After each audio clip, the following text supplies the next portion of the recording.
Welcome to the commentary on the book of Daniel, part 2.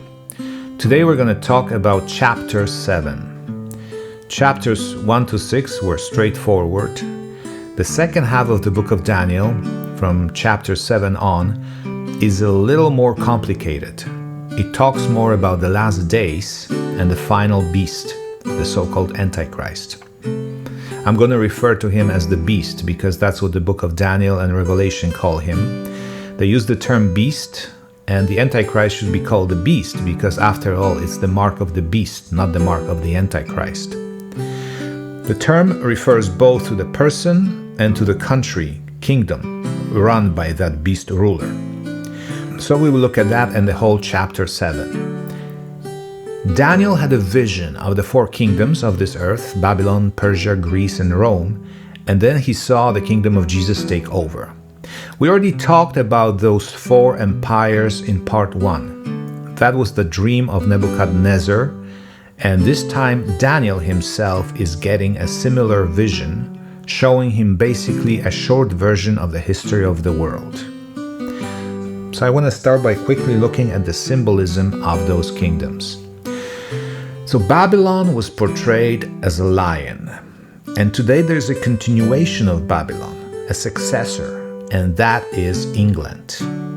There is a successor because there's nothing new under the sun, history repeats itself, and some of those empires, not all, but some of them, they resurface again. And Babylon's symbol was a lion, and England's symbol is a lion. Babylon was the physical center of idolatry and rebellion against God. England today is the spiritual center of idolatry and rebellion against God. The second empire, Persia, was like a bear, and its continuation is Russia, also compared to a bear. Persia was a bear, and Russia is a bear. Although apparently the Russia-bear connection was invented by the British propaganda during the First Crimean War. We are now, by the way, in the Second Crimean War. But maybe the British picked up on something that was there already, because there's more to that connection. Russia has genetic, cultural, and linguistic links to Iran. So the bear was Persia, Iran, and today it's Russia. The next empire was Greece, and Greece was like a leopard. And I couldn't find which country is the continuation of Greece. I'm not sure if there is one, and I don't know which country clearly has a leopard as its symbol. So I'm just going to leave it at that. Then the fourth beast in Daniel is terrifying and dreadful and exceedingly strong. And that's the Roman Empire in which we live. It's the Western world led by the Anglo-Combine. There's no successor to the Roman Empire because it never stopped to exist. It's still here, and I will explain that in a minute. It's an empire that devours the whole earth. That's what the Bible says, and that's what we see today. As the West, led by the Anglosphere, changes regimes, starts endless wars, murdering and removing leaders. Gaddafi, Saddam Hussein come to mind. This empire sets up puppet governments, meddles with elections, Georgia, Africa, Ukraine, recently Romania. And this Roman Empire manipulates, puts pressure on every other government, and has military presence all over the world. See, we are told that Rome collapsed in the 4th or 5th century, but actually it never really went away. It simply changed hands. It changed the appearance. First, there was Byzantium, then Charlemagne of the Franks took over, then it was the Holy Roman Empire run by Germany, and then the rest of Europe continued. There have been some hiccups with the Roman Empire, but it always existed in one form or another, and it's here with us today. And then it spread overseas, it expanded. So now the US is part of it, as is Canada, Australia, the Philippines, Singapore, and many other regions. In the Bible, there's nothing between the Roman Empire and God's kingdom. As soon as the Roman Empire falls, Jesus takes over for the millennium. So that alone should convince us that we are in the Roman Empire. And why is it important? Why am I insisting that we need to realize that we are Rome, that we have been Rome for the last 2000 years? Well, that's because expecting the fulfillment of the last days, we shouldn't wait for some miraculous recreation of the Roman Empire. There's no such condition as the revival of the Roman Empire to be fulfilled. We are in it. So don't wait for the recreation of Rome. Don't think that the beast cannot show up now because we don't have an official announcement that the Roman Empire is revived in Europe. The beast can show up. Rome is here. Revelation 17:8. The beast that was and is not and yet is. The beast is the Roman Empire, and it says is not and yet is. What can that mean? Well, Rome existed 2000 years ago. It was. Then it seemed like it was not, like it didn't exist, like now, but yet it is. It exists now. Was, is not, and yet is. The West and many other countries in Asia, Africa, South America, they are run like the Roman Empire. Their buildings are copies of the Roman architecture, with Roman columns on every court of the law and every government building. With highway systems and Pax Romana, the US is the policeman of the world, invading, then keeping peace, ensuring safety of the shipping lanes and the travel in the world, keeping peace for the trade, just like the Roman army did, enforcing the law based on Rome. With the Senate, the Parliament, and the Caesar, who was copied to become the German Kaiser, the Russian Tsar, and now it's simply the president who plays the same role as Caesar did, with the support of the Parliament, the Senate. Also, we have the bread and circus principle, NFL games, and the American gladiators. The governance, the culture, the whole system is carried over and developed from the Roman model.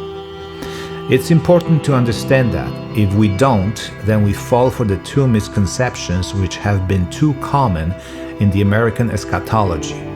One, that the beast will show up after the Roman Empire is revived, and two, that the beast will have to come from Europe.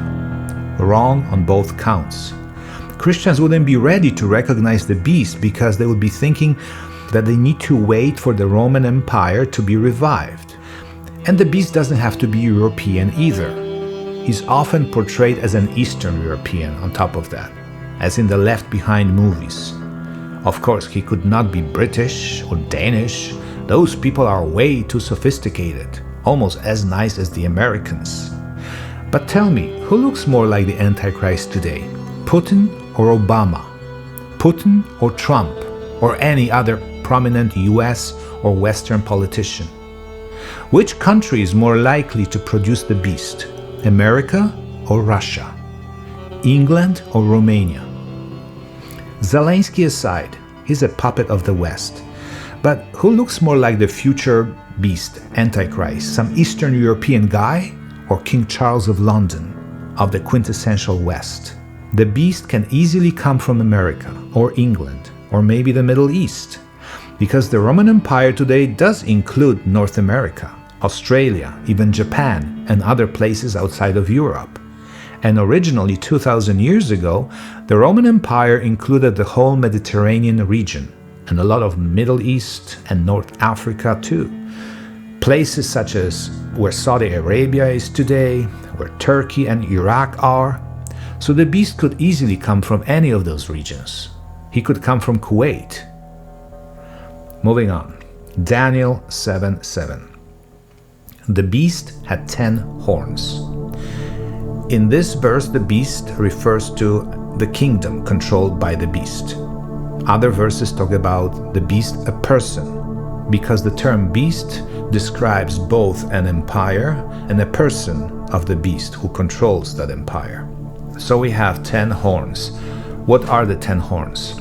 Revelation 17 has a corresponding cross-reference, and it explains very clearly what the horns are, and they are kings. It says that the 10 horns that you saw are 10 kings who have not yet received royal power, but they are to receive authority as kings for 1 hour together with the beast. They are of one mind, and they hand over their power and authority to the beast.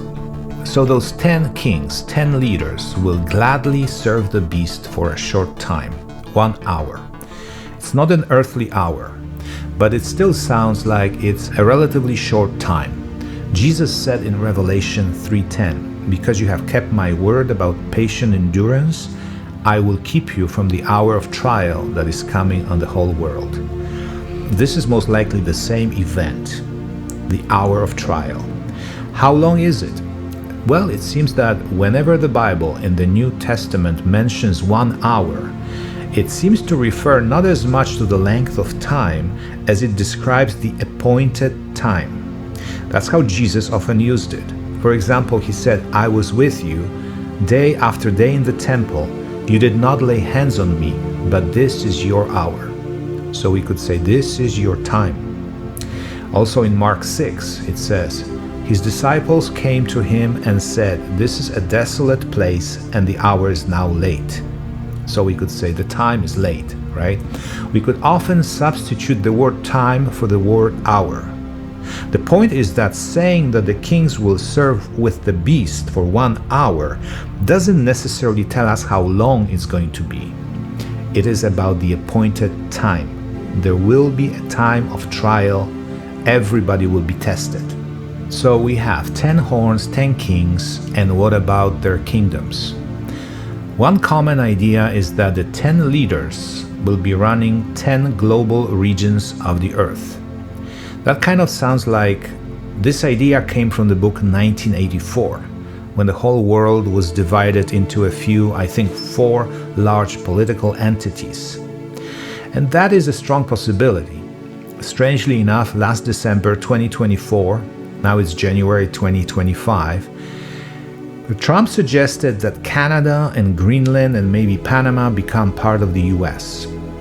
We don't know if that's going to happen, but that might be the first attempt to get people used to the idea that borders are not untouchable. And eventually, that could lead to combining countries into global entities, of which there will be 10.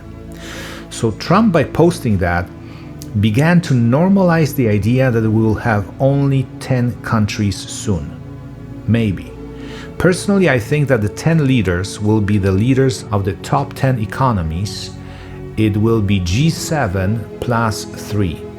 So it's going to be the US, UK, France, etc., plus Australia, maybe Switzerland, maybe Belgium, some other country that is influential and yet not part of the G7 group. The leaders, the horns of the beast, may very well be not the actual prime ministers, those are puppets after all, but the multi-billionaires who really are the ones pulling the strings. Now for the beast. What is he going to be like? Here we start with the description of the beast. It's in Daniel 7:24. As for the 10 horns, out of this kingdom, which is Rome, which is the west, 10 kings shall arise, and another, that's the beast, shall arise after them. He shall be different from the former ones, and shall put down 3 kings. So he will be the successor of the 10 kings mentioned earlier, the G7 plus 3, and as soon as he takes over, he will eliminate 3, put down 3 of them. We don't know which countries those will be specifically, but what really stands out for me is that he's going to be ruthless, treacherous. He will kill 3 of his predecessors. He hates competition and he has to be number 1. It also says that he will be different from the other 10, and he's not one of the 10, but he arises after them. Then it says he's going to be a blasphemer, Daniel 7:25, and he shall wear out the saints of the Most High, and they shall be given into his hand for a time, times, and half a time. So he's going to rule for 3.5 years, and that will be the time of persecution of the saints. Who are the saints? Are they the Jews or the Christians? and how bad is it going to get. In Daniel's time, the saints were the Jews. Today is the Christians. I believe that under the rule of the beast, both groups, both the Jews and the Christians, will be fought and opposed by the beast, who will try to silence the people of the book. It also says that the beast will have the authority over the whole earth, over everybody, and the hour of trial will come upon the whole world. Revelation 3:10. So everybody will be affected, everybody will be tested, but especially those people who recognize the authority of the Bible. And the question number 2, how bad is it going to be? In Daniel, the description of the persecution is not that severe. It says that the beast will wear us out, that he will fight us, that he will not tolerate opposition, but it doesn't say that he will torture and kill Christians. It doesn't say that he will lock us down in concentration camps. It also says that the saints will be given into his hand or power. And this sounds to me that Satan will control Christianity. He will oppose the real Christians and suppress them. The corresponding verses in the book of Revelation tell us the same thing, that the beast was allowed to make war on the saints and to conquer them. So he will be fighting against Christians, but then again, the world has been fighting us forever. It can simply mean trying to remove us from the public square. But I'm sure the beast will be successful in shutting down churches, the real churches. He will take over the church too, and he will create a fake church. And he will succeed in taking away our voice so that we're not in the way, and the devil can have total free reign. So Christianity, the real Christianity, most likely will be outlawed. The true churches will be shut down, but individual Christians may survive. Now I want to stress here that this persecution doesn't seem to be too severe in Daniel, but from other books of the Bible we learn that there will be beheadings, time of great distress, anguish. So it seems that the book of Daniel doesn't tell us all. It doesn't reveal all about how bad it will be. It doesn't mention the rapture or the millennium specifically, because not everything is revealed to us in the Old Testament, and definitely not in Daniel. But we know that that time of the rule of the beast will be a world run by the devil, full of lies, deception, lack of love, time of hopelessness and darkness. And in that environment, people will have to choose to either worship Satan or to reject him. In all of the above, I've been using the pronoun we because I am becoming convinced that Christians will be on earth during that time. Not only because Daniel chapter 7 offers no hint of rapture, but this whole narrative in Daniel, and also in Revelation and Matthew 24 and Luke 21, offers a harmonized sequence in which we have to endure the rule of the beast. And I will explain this all in the upcoming videos. It doesn't mean that there is no rapture, but the timing and sequence is quite different from what we're used to hearing, from the official theology that's all around us today. Let me just say that when I discovered this updated sequence of events, Matthew 24 finally made sense. Every single verse, it all falls into place. All the pieces of the puzzle are making sense. So stay tuned. For now, I only want to talk about what we see in Daniel 7, which is that the beast will make war against the people of God and prevail. The beast will also attempt to change times and laws. That's verse 25 in chapter 7. And that can be understood in terms of the biblical law, but also of the secular law. So the devil will want to change God's law, such as thou shalt not. For example, thou shalt not commit adultery, and the rest of the 10 commandments and the rest of God's law, and also the law of the land, the civil and criminal laws. Because a lot of our secular laws are based on the Bible, and a lot of them will be altered. Some laws are being changed right now, some of them openly, some quietly. Laws concerning democracy, freedom, personal freedoms, freedom of speech, laws about male and female, because it says that God created male and female, but today it is all challenged. Who qualifies to be a man or a woman? And laws are being changed. We can expect drastic changes when the beast is ruling. In the past, godless rulers often try to change times. This has been done before as foreshadows, and that was done to disassociate our history from the biblical narrative. And the basic example is BC and AD. In describing past centuries, we used to have BC and AD, before Christ and Anno Domini. And those are being changed into BCE and CE, I believe. The French Revolution also changed times because it was a godless revolution. They tried to change the amount of days in a week from 7 to 10 because 7-day week is from the Bible, and they didn't like that. In 1793, they tried to change the clock system in favor of the French Revolutionary time, which was a 10-hour day with 100 minutes per hour and 100 seconds per minute. It was very metric.